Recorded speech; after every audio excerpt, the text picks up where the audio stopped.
Hi, it's Emily Williams here, the founder of I Heart My Life and your host of the I Heart My Life show. Today we have episode 49, and it features Marla Mattenson, who is a relationship and intimacy expert. Now, you may remember Marla from episode 3. She shared her story with us and her work in the world.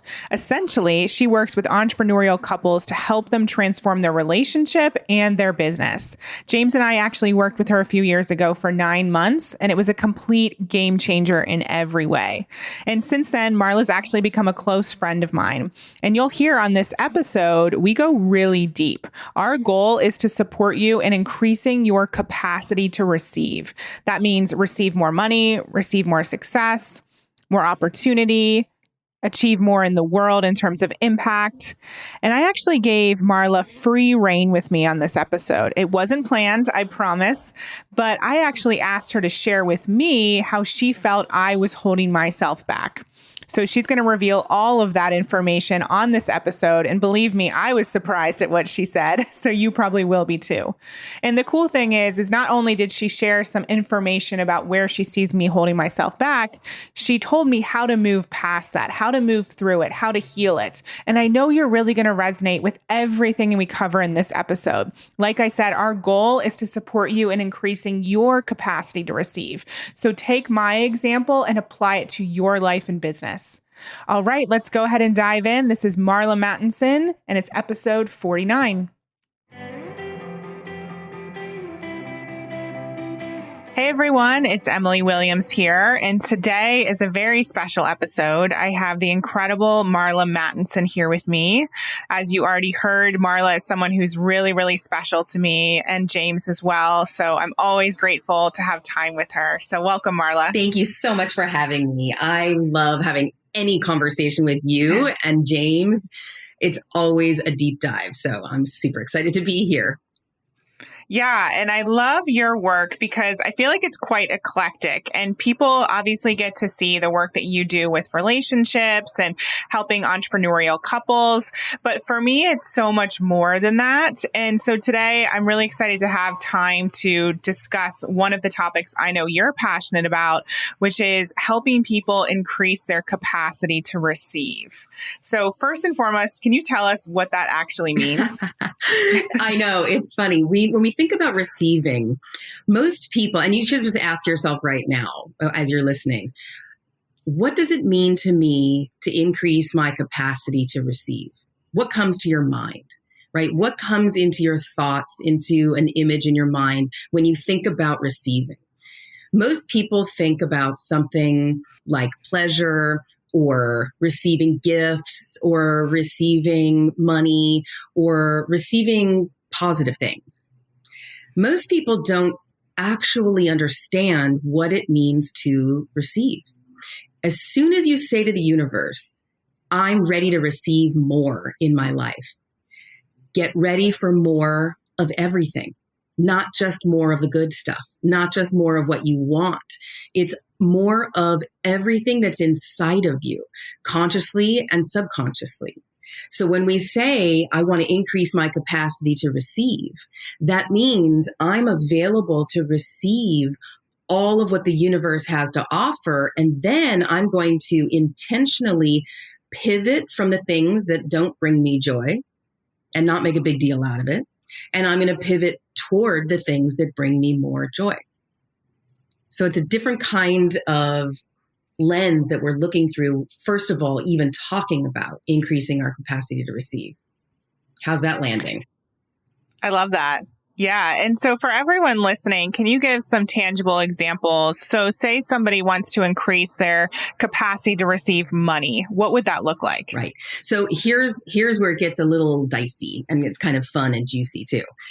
Is as soon as you say, and I'm pretty sure most of the audience listening is in this category, right? We're all entrepreneurs. We want to become an entrepreneur. We're people who really care about something that we're sending out to the world, and we want to receive financially in exchange for our services or our products out in the world. So if I want to increase my capacity to receive financially, then what I need to do is something different than I've already been doing, right? Which means I need to see different opportunities that are out there that I haven't seen before. And that means that I need to be exposed to different people, different events, different programs, different podcasts, new information that's going to take me to a new path rather than doing the same old thing with the same people that have been in your life. So if you want a new result, you have to do something new. And if you want a new opportunity that's going to bring you more money, then sometimes it shows up in the form of something that you don't recognize as an opportunity. You see it as something that is more of a challenge or something that's more chaotic or filled with drama than actually the pathway through. And that's on purpose, because if it was easy to do, everybody would do it. It's not easy. And this is the thing that a lot of people miss. It's not easy to increase your capacity to receive because it's really uncomfortable. It's uncomfortable in your mind. It's uncomfortable in your body. It's uncomfortable in your emotions. And so getting comfortable with all that discomfort is what's going to allow you to see. And let's give a tangible example. So let's say you go to an event and you are looking around the room and you know those 3 people over there. So you're going to go over and you're going to say hello. You're going to talk to those 3 people. What about all the rest of the people at the event? What if someone at the event that looks to you like someone who's, let's say, arrogant, someone who's, fancy and loud, and someone who is, kind of taking up space in the room, and let's say you have a judgment about that person. Most people will just sort of stay away from that person rather than seeing this as an opportunity. Ooh, what is my judgment?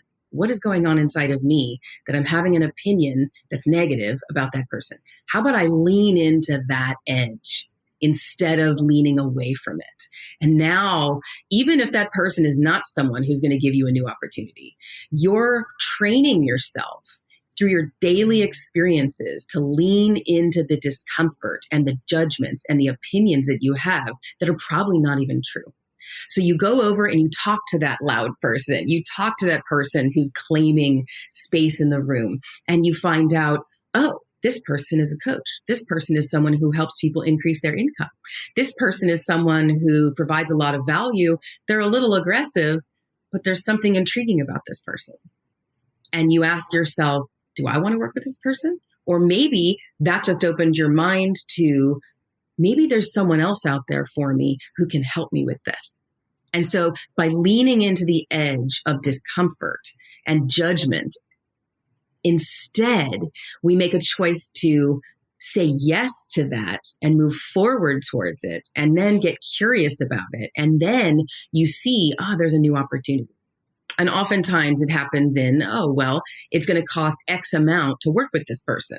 And you weren't looking for that. You want to receive more money. You don't want to give more money, right? Yeah. So instead, the opportunity to learn how to earn more money, and this came from, with me, with my previous mentor, is it costs money to learn how to do this. That's the fast track. The fast track is you pay someone else who's already broken through this issue, and you learn how to do it directly from them.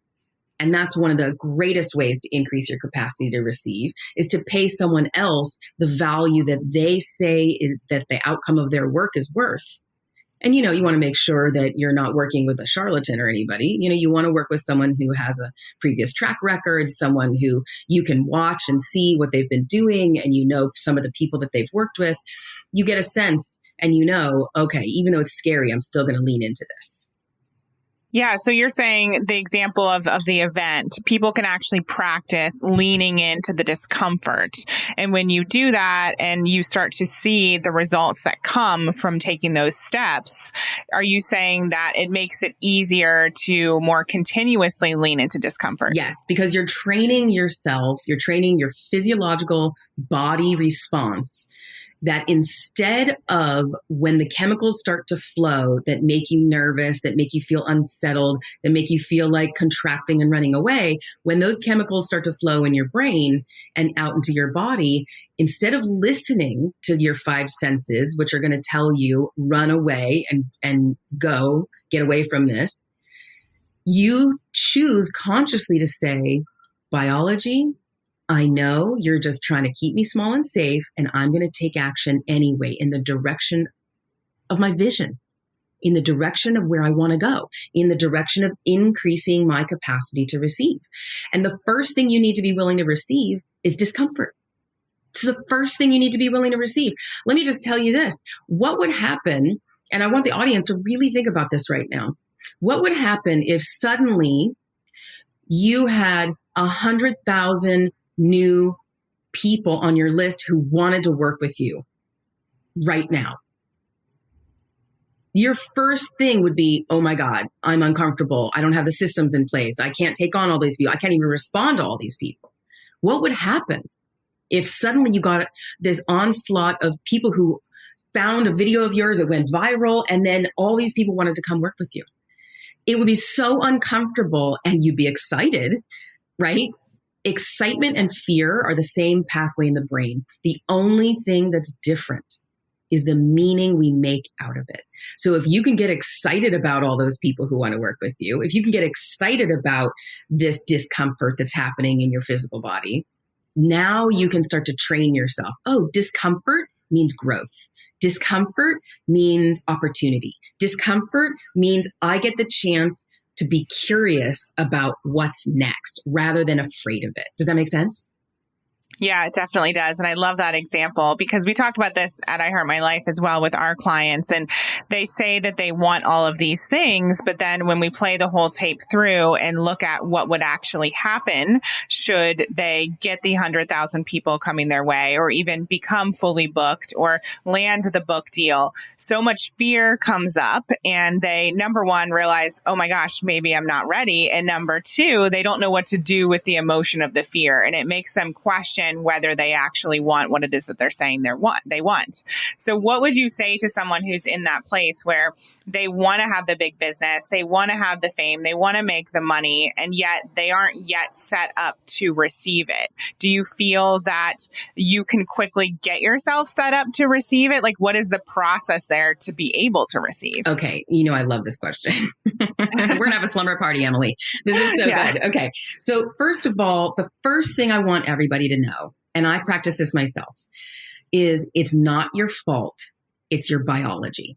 Okay. So every single human on earth has the same physiological mechanisms to keep us small and safe and secure. And that is our fight, flight, or freeze response.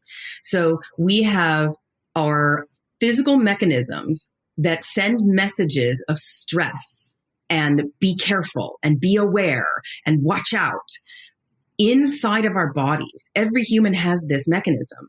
It's so old and archaic, and we still use it to make our decisions for our daily life. Okay. That's the first piece. The second piece is we also use our five senses. So we have our fight, flight, or freeze response, and we have our five senses. Our five senses as humans are limited. Let's think about it. The visible spectrum of light, of what's possible to see, the human spectrum of light, of what we can see as humans, is a tiny fraction of the entire spectrum of what's possible to see. Same with hearing. The sounds that a human can hear is a tiny fraction of what actual sound is available. Temperature. We are so fragile. Our human bodies, we will die if it's too cold or if it's too hot. Sometimes we feel like we're going to die, right? If it's too cold, it's freezing, right? Living in Los Angeles, it's so cold, right? All my New York friends are like, oh my God, get over that. But right, I mean, if you think about it, the physical touch that we can experience in terms of temperature is a tiny fraction of the temperature that's available. Think about the sun, think about deep space. We are tiny, tiny fractions of our senses of what's possible and what's actually out there. So as humans, what are we doing? We are responding and reacting all the time to our five senses, which are also lying to us because we're only getting a partial truth all the time. We're seeing a partial truth. We're feeling and sensing a partial truth. And then we have our systems that are saying, watch out, be careful. So what happens? We have our vision of what we want to have happen in life, not our seeing vision, but our vision of like, I want to be this person. to impact these people on earth, right? So I care a lot about relationships, right? And couples and wealth building. And I care a lot about that. And so part of my vision is sharing all this information out in the world, right? And this is important to me. This is part of my vision. And then what happens? An opportunity arises and it makes me nervous. It makes me uncomfortable. The first time I went on television, my palms are sweating, my armpits are sweating, I get dry mouth, I forget what I'm saying. All these things are happening at the same time as my vision is actually happening in front of me. I wanted to be on television. I wanted to be able to be an expert in my field, being featured. And here it is happening. And my body is telling me, run away, sabotage, don't show up, you have nothing to say. Who are you to even do this? All the thoughts of sabotage, all the emotions of sabotage, all the physical sensations of sabotage are going directly against my desire to increase my capacity to receive. So what are we supposed to do about this? Good question. Right? We're supposed to listen to our vision more than our biology. Our biology is there, and it's been there for our entire lives to keep us small and safe. So all we want to do is not make that wrong. We just want to say to ourselves with so much love and compassion, you put your hand on your heart and maybe one hand on your belly, and you say to yourself, to your inner child, and you say, it's okay. I know it feels scary. It feels terrifying. I know you feel like you want to run away. Let's keep going. We've got this. I've got this. We have a vision. We've got a dream. Let's move forward, even though it feels awful. And there's so many phenomenal techniques about how to do that out there.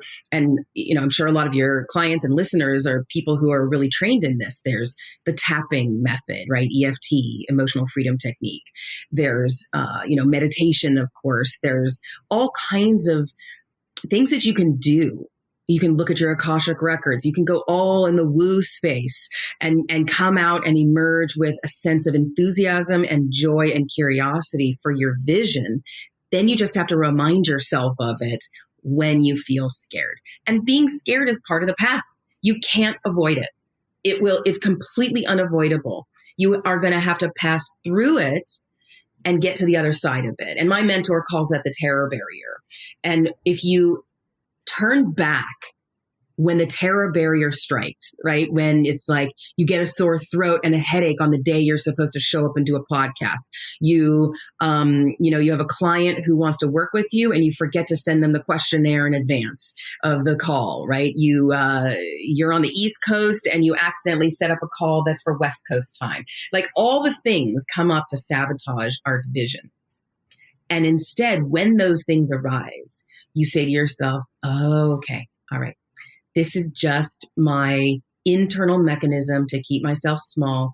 I'm not going to spend hardly any time on this. I'm going to pivot and move towards my vision. Beautiful.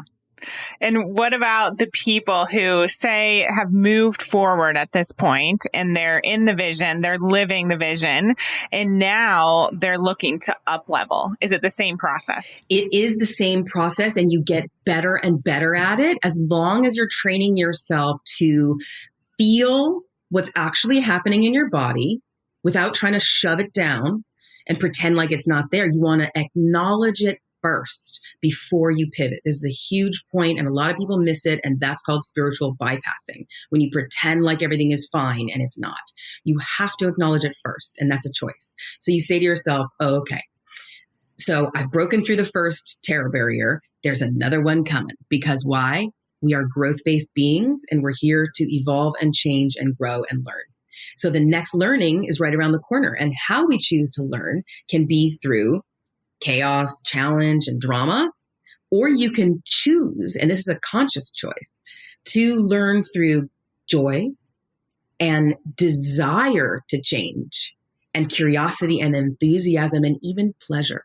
So when those sensations start arising that are really uncomfortable, instead of hating on them, you say, this is growth. This is change. I'm going to lean into it and keep going.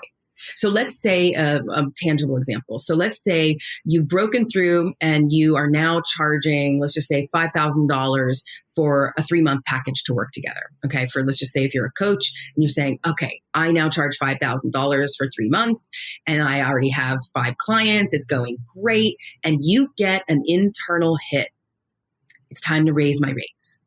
And you go, darn it. I don't want to do that. It's so easy to sell it at 5K now, right? What's the number that comes into my awareness? And you say, and you hear the number $15,000 for 3 months of work together. And you say to yourself, oh my God, I don't know if I can do that. I can't say that number out loud. I don't know what to do. All of the thoughts of fear, of scarcity, of lack, of who's going to pay for this, of where are the clients, where am I going to find the people who are going to do this? All of those thoughts are part of the biological mechanism to keep you small and safe. The whisper of the thought, 15K, 15K, 15K, okay? That's what's leading you towards your vision. Your vision does not hit you over the head like a hammer. That's the fear. Fear does that. The vision is something that excites you, that turns you on, that makes you nervous and excited at the same time, that sends you into, oh my gosh, how am I going to do that? It sends you into the how hole, okay? And then you have to say to yourself, the how doesn't matter. And this is why going to events like your and James event, the I Heart My Life Live, going to David Nagel's events, going to all the kind of events that are going to up-level your capacity to receive are urgent to go to. This is why it's so important to go to events where people are intentionally wanting to grow and learn and change and break through their old habit patterns of staying small and leap into who they really are and the greatness and to claim it for themselves. It's already there if you can see it. So if you have the vision, I want to charge $15,000 for 3 months of work together, then that's what you're supposed to be doing. And then the idea is, who do I need to be on the inside to claim the confidence to be able to say that? Who do I need to be? And so that's what you start shifting. And then looking up for the opportunities instead of continually going to the same people and saying, hey, do you want to work together? You go and you look around, who are the new people that I haven't even met yet? And start building relationships with people. And then you ask yourself, can I offer value to this person? Is what I offer something that this person is looking for? And this is what's so beautiful, is that we match up beautifully with the people who need the work. And then the question is always 3 questions in a sales conversation. Is this person a yes for the work? Meaning whether they work with you or not for 3 months, do they want to do the kind of work that you offer? So whether it's you or somebody else. The second yes is, are they a yes for doing the work with you? And the third yes is always, are they a yes for the financial investment? Because somebody can be a full yes for doing the work, a full yes for doing the work with you. They really love you, and they can be a no for the financial investment. That's great. That just means they're not a full yes right now. That means they're a no.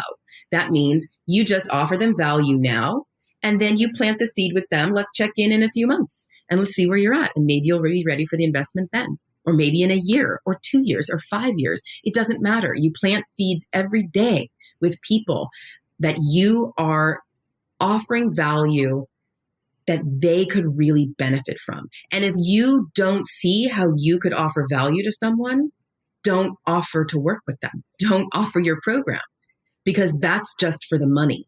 And if you're doing it for the money, then you're missing the entire point of growth and change and learning as a human being on earth. It's not about the money.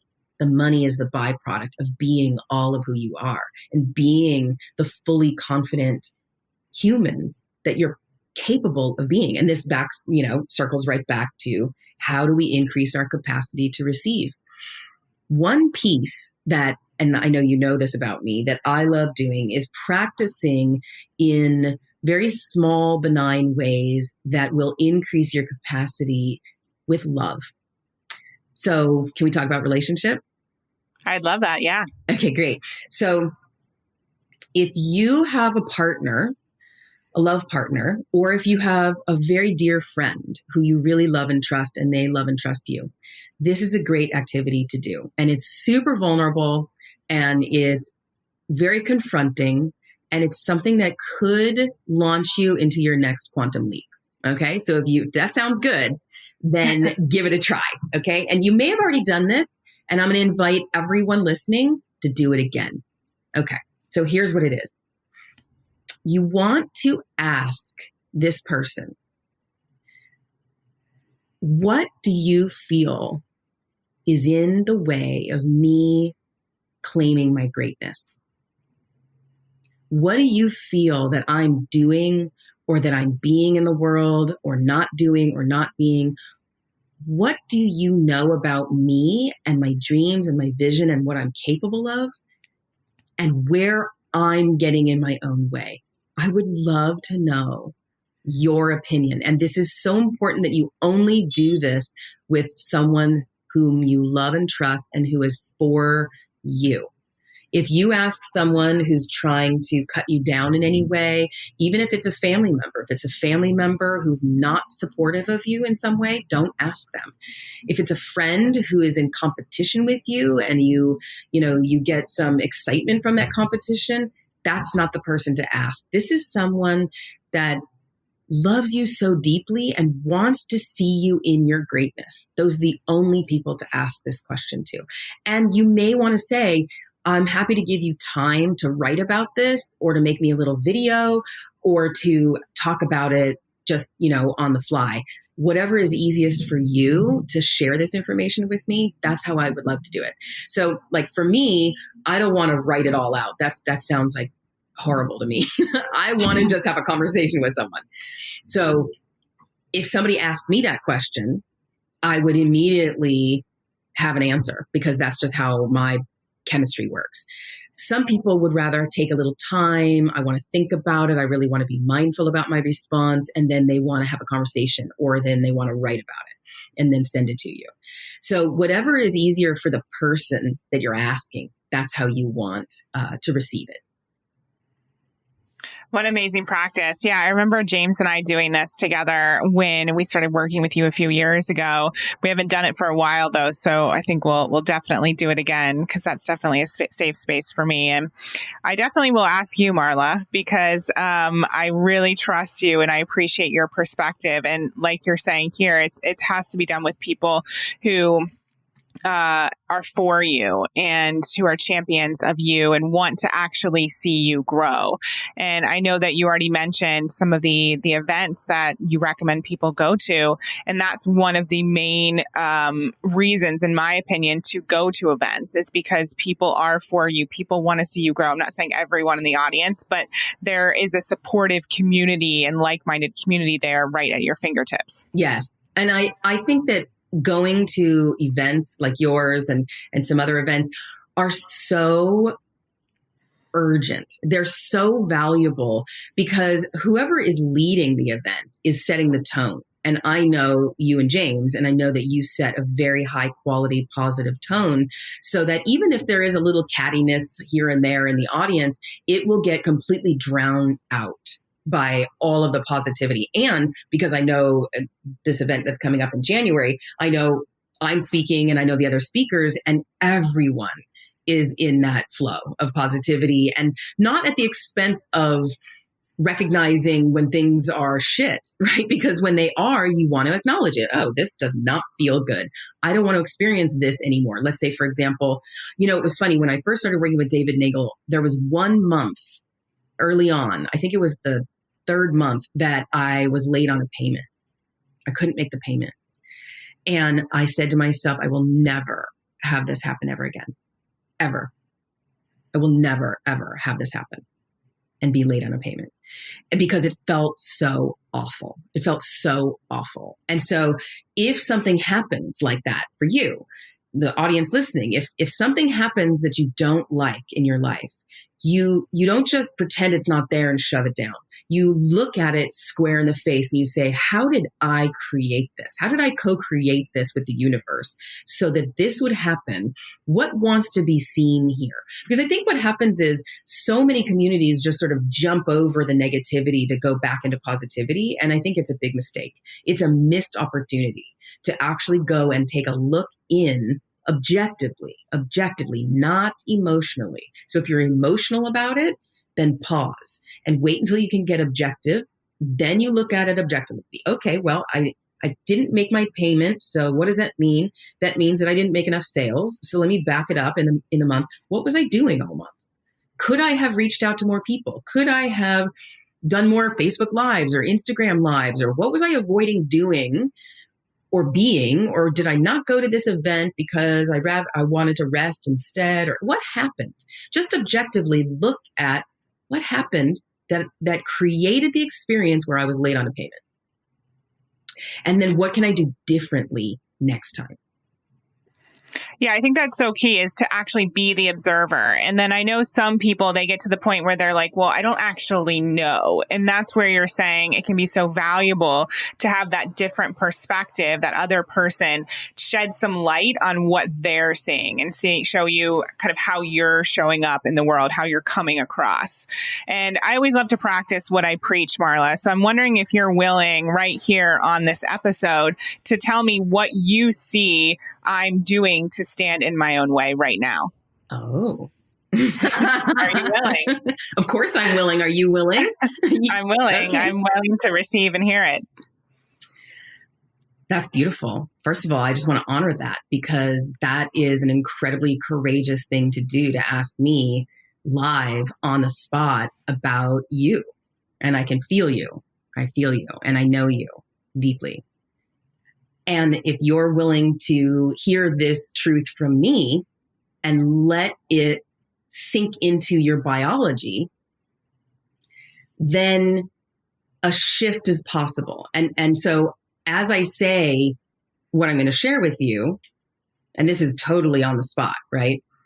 It is. I really want to invite everyone listening individually. I want you to really listen to what I'm going to say to Emily and ask yourself, is this also true for me? Okay, because Emily is doing something here that is really beautiful and in service, because Emily and I are friends. And so she could ask me this offline. Yeah, I have your WhatsApp account right here. Exactly. She's got direct access. She knows where I live and everything. Right? So beautiful. All right. So here's the invitation for you listening as an audience member, is how does this relate directly or indirectly to you as well? Okay. So the thing that I see as one of the biggest obstacles for you currently is any kind of comparison of you, what you look like, your physicality, your physical body, your physical being in the world, and how you use that to compare yourself to anybody else in the world, and how you use that to either make yourself feel good or make yourself feel bad. How does that land for you? Interesting. It's not what I expected you to say. And it's really interesting because I thought that I had shifted that piece. It's something you and I worked on a long time ago. Not a long time ago, but during our time together in the coaching relationship. And I thought I'd shifted that. But it's interesting that you're still seeing that. Right. I feel like you have shifted that significantly, and the energetics of it is still there. And so what I'm seeing for you is, this is in your mind. I don't think that you're doing this on a conscious level. Mm-hmm. I think that what's happening is you're having an energetic tie still back to those emotional experiences that you've had in the past, and you haven't completely unplugged from that. So anytime something happens where you're comparing yourself, maybe you're in a business way or impact way or something to anybody else, like if you look on social media or something like that, if anytime you find yourself comparing, it's energetically connecting itself to all the other ways you have compared yourself. And so it's like, when you pull a string on a sweater and the whole sweater can come apart, right? So it's an energetic pulling on this old issue. And I feel like you could work with an energy healer to completely release that and let it go. And now that you're in Los Angeles, there's a million people that I could refer you to help clear that on an energetic level. And that would be clean, and you would feel released and free moving forward. Thank you for sharing that. Yeah. And I do see the ways in which I compare, like you said, businesses, compare what we're offering, compare what we're doing, compare how other people are doing it, whether they're doing it better or whatever is going on. And so that is really interesting how it might be a different part of the spectrum, but it's still the same spectrum. Yeah. So let's think about this for a second, because this is such a beautiful entry, I think, for people to really understand what's happening on a biological level and on an energetic level and on a spiritual level. So let's go a little deeper. Okay. So what's happening is when the idea of comparison arises, it activates all of the former memories in your brain around comparison. It doesn't compartmentalize it. It just sends out, hey, we're comparing, everyone. All the comparison cells come over here. Let's go. Everybody line up, right? That's what's happening. I mean, well, that's my inner world. But anyway, right? So every time you've ever compared yourself and made yourself feel bad over comparing gets activated. And it's a reminder, oh yeah, this is what happens. And then all the chemicals start releasing. So it starts with a thought. It starts with an external experience. You're seeing something, you're looking at something, you're comparing, you're maybe looking at, your bank account, or you're looking at yourself in the mirror, or something is happening in the external world that activates a thought inside of us. And that thought activates an emotion, and the emotion activates a physical sensation. And all of this happens instantly, and it can happen in a different order.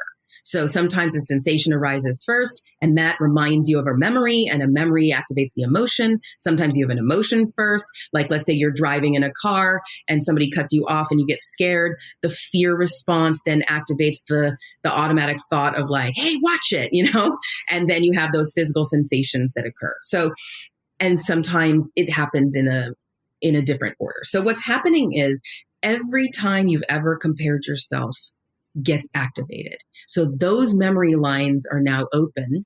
And however you're dealing with the current situation will determine whether or not you're healing the past or whether you're reinforcing the past. And this is what Dr. Joe Dispenza talks about is if you want to come out of suffering, if you want to come out of physical illness, if you want to come out of old habits of disease patterns, then your new current emotional state and thought state and sensation state need to be at a higher vibration, a higher frequency, a higher level of joy, love, curiosity, desire, and pleasure than the old one. Does that make sense to you? Yeah, it definitely does. And so you mentioned the healer. What for other people listening who maybe are continuing to practice the habit of comparing or anything else, what do you recommend? So, my background is in mathematics and neuroscience, so I'm also incredibly logical, and that piece is really helpful for most people to start with, which is logic, which is understanding, just understanding intellectually. What is happening? Why am I feeling so bad? I'm feeling bad because this current situation is reminding me on a cellular level of past experiences that didn't feel good. This is why in partnership, when you have a partner and you get into a conflict with your partner, it doesn't just remind you of what's happening right now. It's like, I call it the clown handkerchief trick, right? Where you have a clown, they pull a handkerchief out of a hat and like there's another one and another one, another one. It keeps going. It's the same thing when we're in a conflict with our partner. Why is it that we can remember all the horrible things that they've done? And we have our long list, right? And I've got, it's like, the list of horribles. And I could just go off on that. Not only that, I can remember all the times where other people treated me bad, right? It's not just that partner. It's like, I want retribution for everything. And so when we reinforce the conflict that we're having with our partner now with negativity, we are reinforcing the past and our past biological responses, which is more stress hormone. And more stress hormone causes us to maintain and gain weight and to have physical illnesses and all kinds of issues. Rather than acknowledging, wow, I feel awful in this moment. I'm seeing my partner as a biological threat. That's what's happening on a biological level in a conflict with your partner. You're seeing them as a threat. You don't see them with empathy. You don't see them with curiosity and love and openness. They are literally a threat to your biological system. And so the first thing is logic. Become aware. Pause long enough to say, wait, I'm making you a problem. I'm making my bank account a problem. I'm making the fact that I really want to go to this event and I can't find the money for it a problem. Instead, go, okay, I know there's a way through. I don't know what it is because that's not my job to know the how. I just know there is a way, and it's a fantastic, phenomenal way that will help me increase my capacity to receive, which means it's going to be uncomfortable to start. And then when I get more and more comfortable with that, it's going to lead to more joy, pleasure, expansion, enthusiasm, impact, income, influence, all the things I say I want and I'm not willing to do. I'm not willing to feel all these unpleasant sensations in order to actually have the patience to actually get there and receive all these things.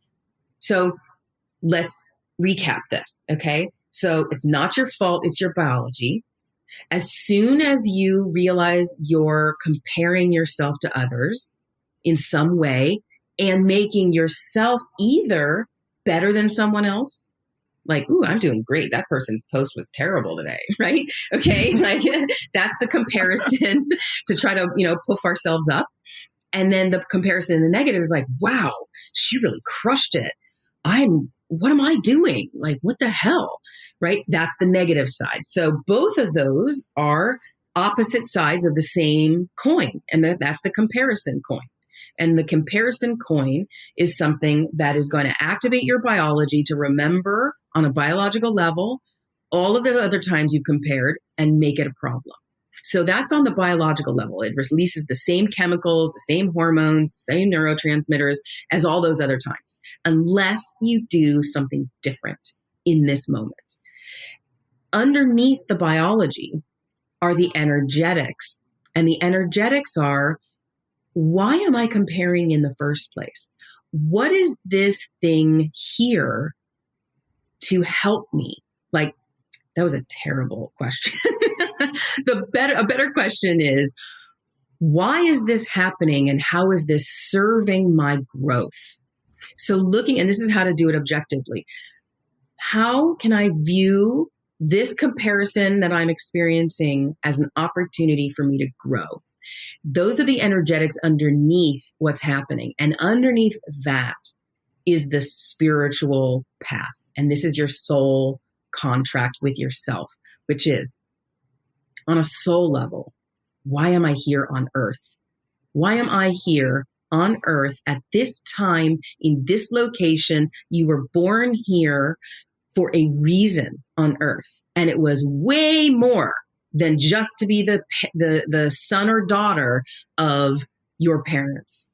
Even whether you know your parents or not. You came in here as a child of the universe. You did not come here only to be, I did not come into this earth, into this lifetime, only be the daughter of Miles and Shelley, my parents.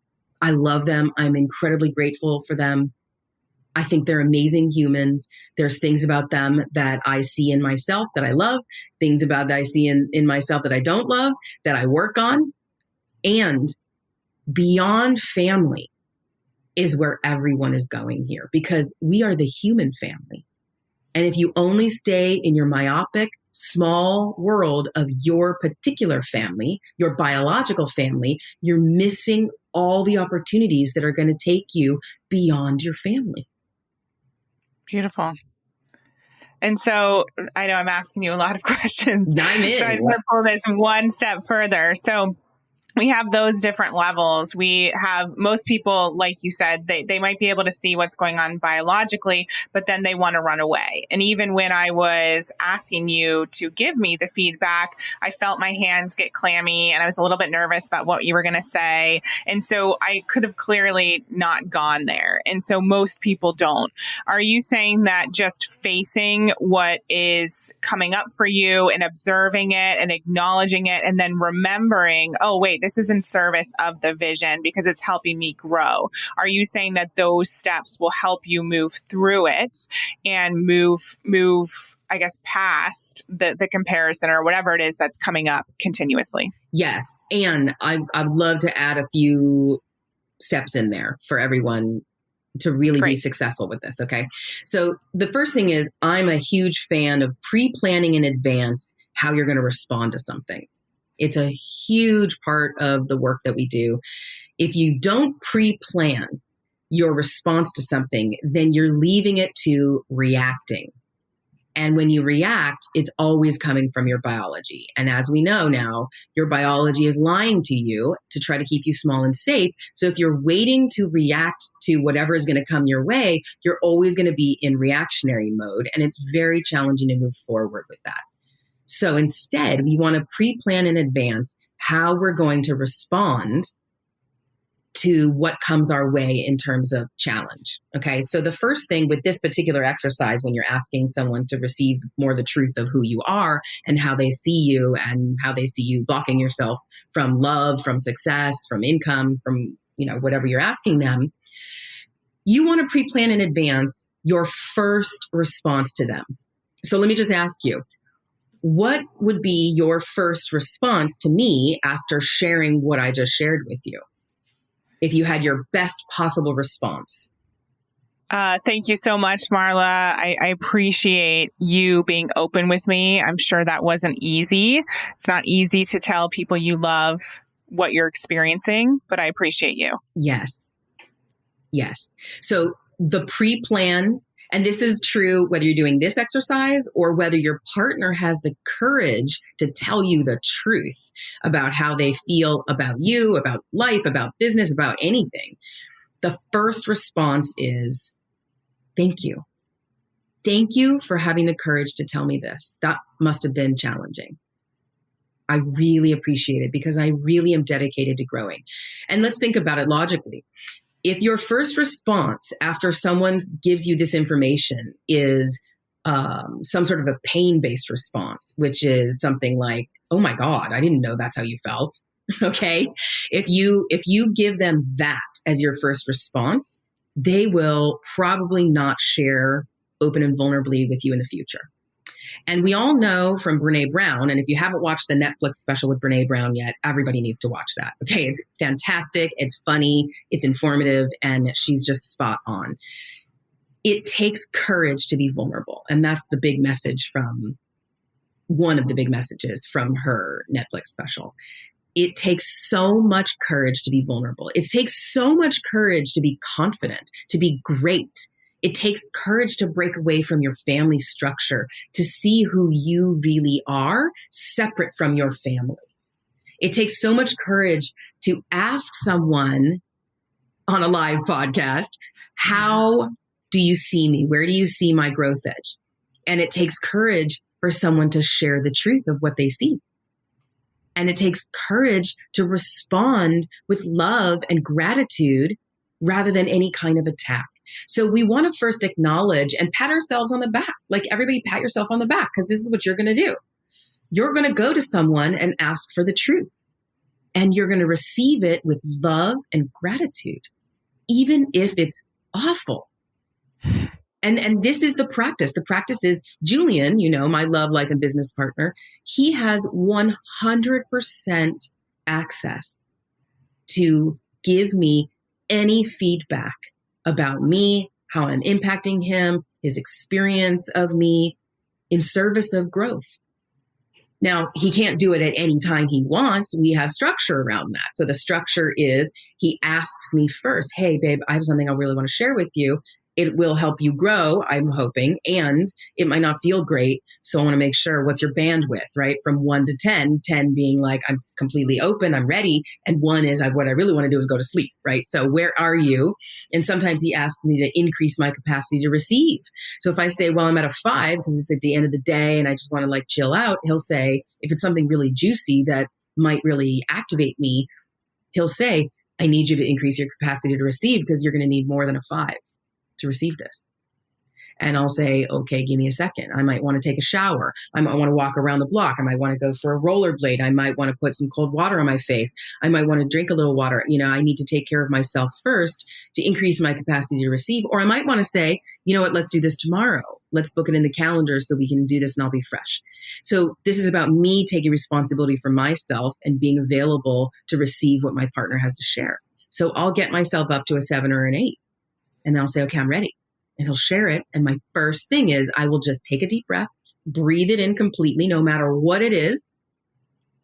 And then, so I'm pausing long enough to receive it, letting it land in the biology. And when I'm receiving it, I'm aware. And what am I aware of? I'm aware, what are my thoughts happening right now? Oftentimes, less and less, I'll be honest, over the years, less and less this happens. My first response, I'll just be completely honest with everyone here, is blame and attack and anger. That's almost always been my first response. It's defense, blame, anger, and some sort of no, it's not me, it's you. Okay, some sort of version of that.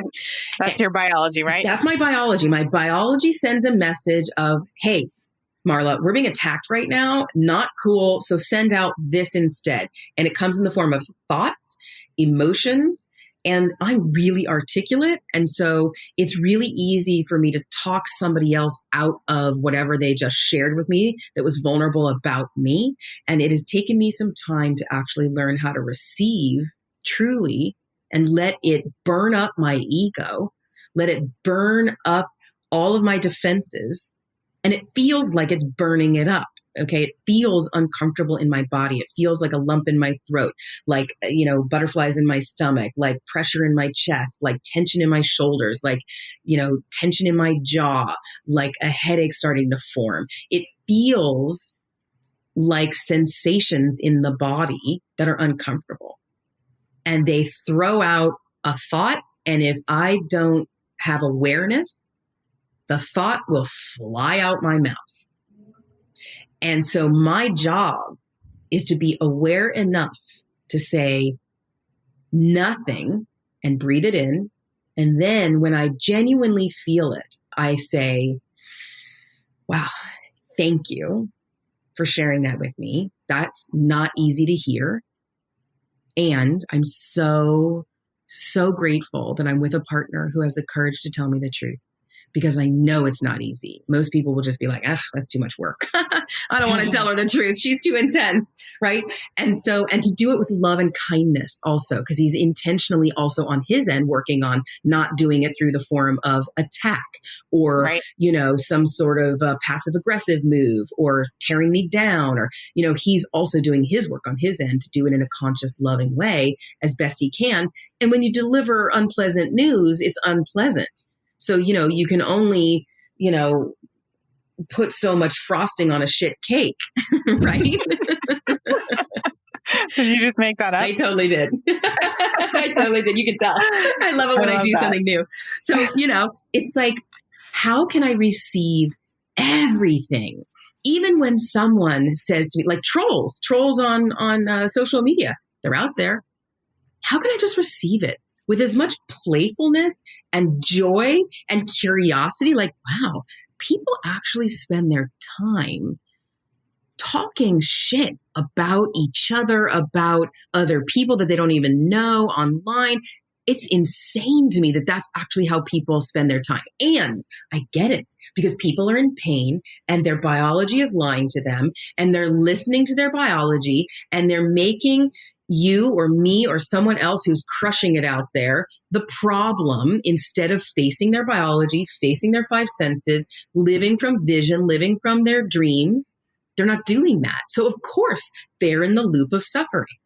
So instead of adding more suffering on top of it by making them wrong or making them, attacking them in return, what if we all chose loving kindness? What if we did that? The whole world would change. And my belief is, when we do that at home with our love partner, when we practice it at home, we practice receiving something unpleasant that's true from our partner, and we receive it with love, and we respond to it with love, it reinforces, I want you to continue to tell me the truth. I don't want to live in a lie. I don't want to live in a fantasy world. I want to live in the real world with you, where you get to tell me the real truth about how you're receiving me. And when people have the courage to do that with me personally in my life, we become lifelong friends. And it takes a long time to become friends with me now, because I'm incredibly discerning and I'm incredibly picky about whom I want in my energetic field. Because if somebody's not doing the growth work, then I don't have any interest in being friends. And if somebody is doing the work, I don't care what level of income they're at. If they're doing the work, they're going to get the results eventually. This year, maybe they're bringing in $50,000 a year, but pretty soon they're going to be bringing in $500,000 a year, and then 50 million a year, and then $1 billion a year. You see what I'm saying? Like, yeah. No, don't give up on people just because they're not earning as much as you. That's not the marker. The marker is, are they on the path of growth, expansion? How much are they willing to receive? And you can tell how much somebody is willing to receive by witnessing how they receive feedback. That's huge. I love that. And so basically, to sum up for everyone listening, what I'm hearing you say, Marla, is that increasing your capacity to receive, it's all about being able to have that self-awareness around where your growth edge is and being willing to lean into that. Yes. And I would love to say one more piece here, which is just because all right at the end, it was a beautiful tie-in, which is about feedback, the ability to receive feedback. I learned about maybe 12 or 15 years ago, it's hard to remember exactly when, from a mentor of mine who passed away. His name is Dr. Carl Wolf. He taught me that all feedback is love. And I also heard this from my mentor in my mid-20s, Dr. Bree Joy, and he also has passed away.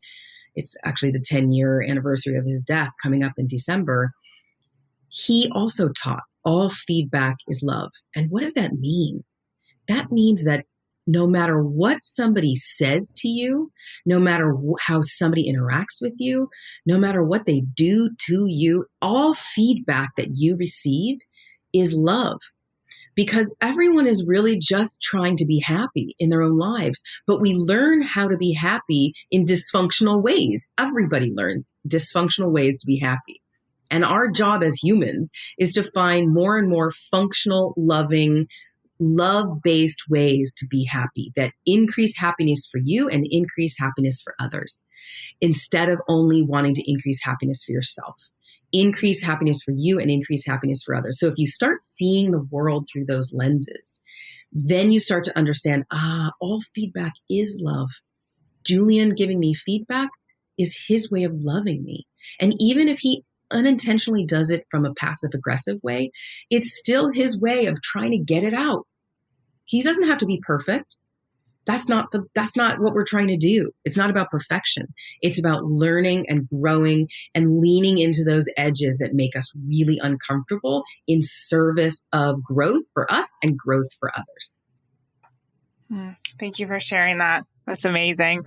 I know everyone listening is going to get so much from this. And I really want to encourage everyone to practice what Marla has talked about today. Find that person in your life who you can ask for that feedback, and then practice and envision yourself receiving it in the way that we talked about. And then really observing it and taking it in and taking the steps to shift whatever you need to shift and work through it so that you can increase your capacity to receive and ultimately serve the world and live out your vision. Yes. I'm a full yes for all of that.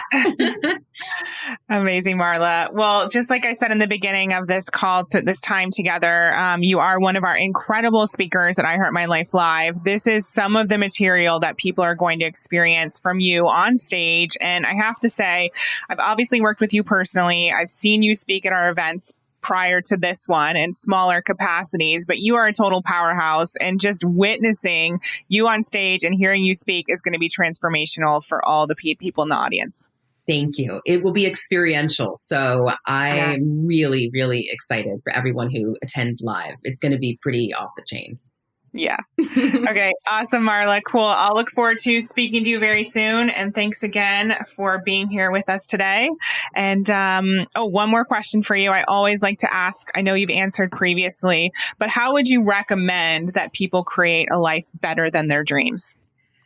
Oh, yes. I love this question. Well, one thing based on, I think what we've been talking about is to be willing to receive any feedback from anyone and not make it wrong. Ever. Great. Thanks, Marla. I'll talk to you soon. Okay. Bye. Bye. I hope you love that episode as much as I did. I want to invite you to join Marla, as well as me and James and all the rest of our guest speakers at I Heart My Life Live in January 2020. All you have to do is go to iheartmylifelive.com and you'll see more information about the event. And I want to share that Marla's presentation is going to be incredible. So the title of it is, It's Not Your Fault, It's Your Biology, Understanding the Neuroscience of Upleveling Love and Money. So you're going to want to be there. Go to iheartmylifelive.com now and get your ticket. Thank you for listening to the I Heart My Life show. For more inspiration, success tips, and ways to achieve your life and business goals, definitely follow me on Facebook and Instagram on I Heart My Life Now. See you next time.